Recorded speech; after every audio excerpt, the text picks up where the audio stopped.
Up next, we have Josh Knauer from ReSeed. I'm so excited for you to hear about Josh's project because it really embodies what we're talking about with Web3-a-thon when we talk about hyperlocal.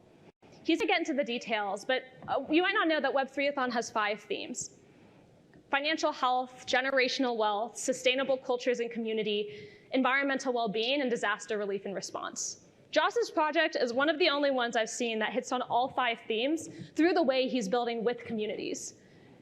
Also, earlier in his life, he was a technical advisor for Obama. And when he's not doing that, he is gardening and growing organic and heirloom tomatoes.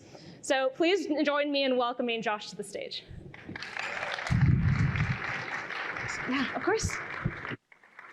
Hi, everyone. My name is Josh, and I'm really excited to talk to you about a project that we've been working on, putting together. And rather than getting into all the key technical details and all the things that you can read about on our white paper on our website, I'd like to actually introduce you to one of our most important business partners in this program. Sandra Braga is a Quilombola woman.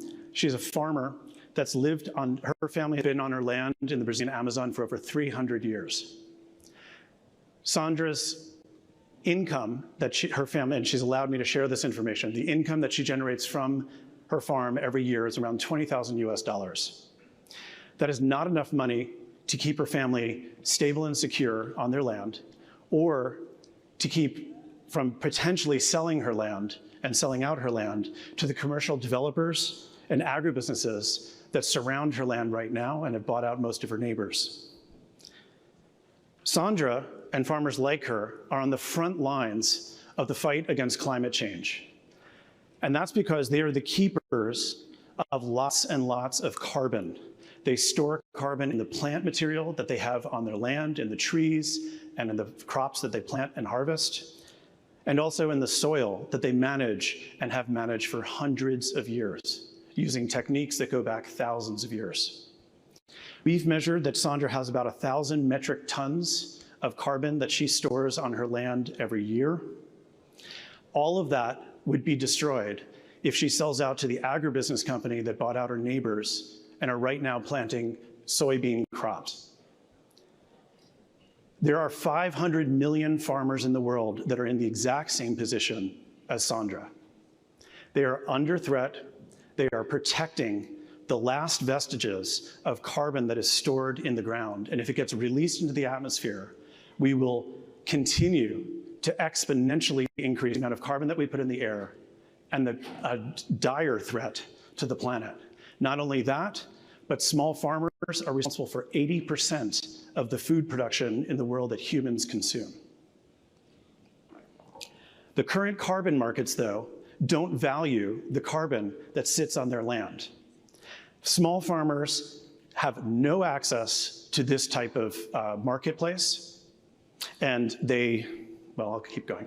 And they basically are, it's too expensive for them to get access to the market. It takes too long for them to get paid, and it's way too complicated and take years for those carbon assets to get to market. So at ReSeed, we've come up with a different solution. We actually value carbon as an asset and pay farmers for that asset. And we've created a marketplace to generate the demand for it that we bring to market to investors, companies, and individuals who want to reduce their carbon footprints. So basically, the fundamental concept is make it easy for farmers to gain access. They don't have to jump through a lot of hoops. They download an app. I'll tell you about that process in a minute. And make it very easy for them to get paid quickly. Whether they want to get in crypto, which most don't, just so you know at this point, hopefully we'll get there. But if we need to, we pay them in their local currency. So here's how it works. Step one is that Sandra, and she's already done this by the way, but she enters data through our app. Every bit of data that she uses that we prompt her to that describes her farm is written into the blockchain. Step two of this process is that data is then verified by satellite data and AI technology and bots and all that stuff that basically helps us verify and quantify the amount of carbon that she actually has on the land. We repeat that process every 6 months. And that's how we keep tabs basically on the fact that those carbon assets are still there. So our farmers are able to start getting paid almost immediately. Each metric ton of carbon is tokenized. So it's an asset-based token that is based on a real-world asset that our farmers are collecting and we are verifying. And basically, those tokenized assets are brought to market through the ReSeed marketplace. And then, immediately upon the sale of her token, Sandra gets paid. And basically, that process can repeat itself over and over again every year as we are able to generate those metric ton tokens every year off of her land. Remember that this doesn't just apply to Sandra, but let's look at her results. The 1,000 metric tons of carbon that she has on her 20 hectares of land, we've actually, as of this morning, I'm really excited to say, we've sold the tokens for Sandra's land. We just opened up our marketplace for this, and Sandra this year will make $20,000, doubling her annual income. But it's not just about Sandra. We currently are working with 5,000 farmers during our initial test that represent over 2 million metric tons of carbon. Those 5,000 farmers happen to be in Brazil, but we are later this year planning on releasing an app that any farmer in the world will be able to download and join this market. So we expect to hit about 1 billion metric tons carbon that we are annually bringing to market by 2028. And the pre-sale of our tokens started now, this morning. And as I've mentioned, we've already started selling a whole bunch, and our farmers are already going to be starting to see the revenue flowing to their accounts as a result. So we also are announcing another thing, which is that we thought when we started this process that we would just basically be bringing carbon tokens to market and that we would wholesale them, right? And let other people work on distribution. We were approached by one of the largest gardening information websites in the world, a Web 2.0 company that wants to jump in to our world. They have 150 million gardeners wide, and they, as of today, have announced, the website is gardeningknowhow.com, that they will be providing our carbon tokens to their 150 million gardeners, and specifically helping them offset their own, reduce their own carbon footprints through the use of the purchase of these tokens. That is a consumer demand and a consumer marketplace that we couldn't have dreamed of when we first started this project, and we're very excited about that. So what I'd like to do is, I've been talking, we actually wanted to have Sandra come up and speak to you directly. She wasn't able to, unfortunately, but I have a video of her and said in a message that she wanted to give to the audience. Nope. Meu nome é Sandra Pereira Braga, sou quilombola do Clube Mesquita aqui do estado de Goiás. Estou aqui a 6ª geração, descendente de pessoas escravizadas e morando nesse território Quilombo Mesquita, que completou 276 anos esse ano de resistência, história e cultura. Nos territórios quilombolas, são territórios que estão impactados com a especulação imobiliária, com grupos políticos, pessoas que vêm querendo a compra e a venda dos nossos terrenos, outros interesses dentro da nossa comunidade. E se isso continuar, como vamos sobreviver para manter as nossas gerações futuras? Essa renda extra de carbono que receberemos para manutenção, continuação, do que já preservamos circularmente é importante para a garantia dos nossos territórios, que assim nós vamos conseguir um planeta melhor, uma alimentação saudável, uma vida saudável, que é o que nós precisamos. Sozinho será muito difícil fazer algo, mas com todos os colaboradores, podemos fazer muito mais para manter esse planeta de pé. Junte-se a nós. So Sandra is obviously pretty excited about what we've been able to do together and has actually recruited all of the other firms in her community to join our network, which is just amazing. That is the type of business development that I want to see happening in the world, and I want us all to start looking towards participating how we get communities engaged in that way. So I was asked to just quantify and talk about how we're quantifying our impact, and I will do that quickly, almost out of time. But it's very clear for farmers, when you increase their income, it helps keep farms in the family. Sandra is able to pass down her continue the 300-year-long tradition of her farm family, passing down in her family.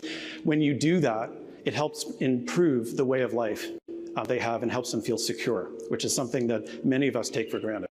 Local communities, when this is done, are basically held intact as opposed to being plowed over by agribusiness and other types of development.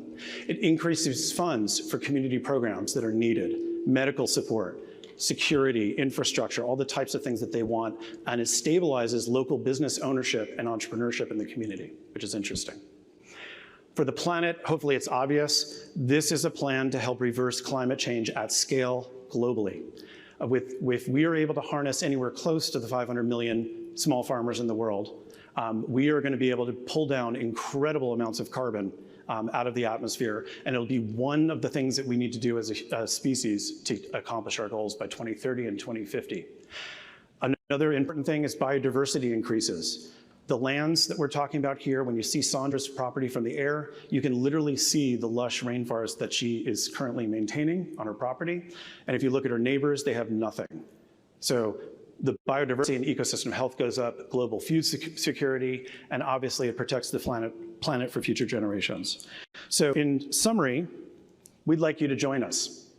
I don't like making pitches from a stage necessarily, but I will say that we are currently pre-selling our carbon asset-based tokens. You can do it right through our website, which is reseed.farm.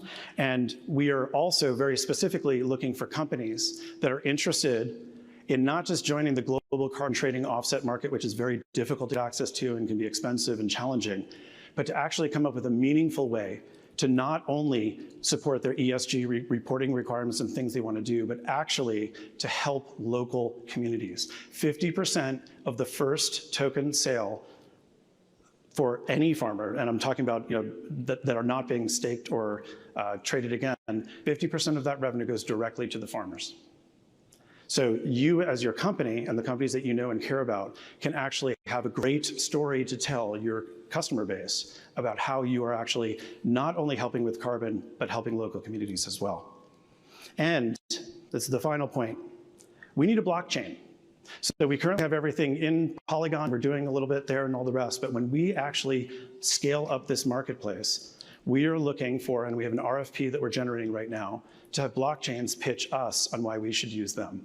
And we want to have, and we're setting a standard for environmental and social good that they're doing in the world as one of the major bases for how we will choose our blockchain. And if they want the billions of dollars that we plan on moving through this market and access to communities all over the planet, hopefully somebody will come up with some good stories for us, because right now, much of what we're seeing is not that impressive, and we'd really like to see blockchain step up. So if you have a blockchain and you're in the audience or know of others that might, we are looking for a place that wants to engage with this incredibly community impactful and environmentally impactful project and scale with us.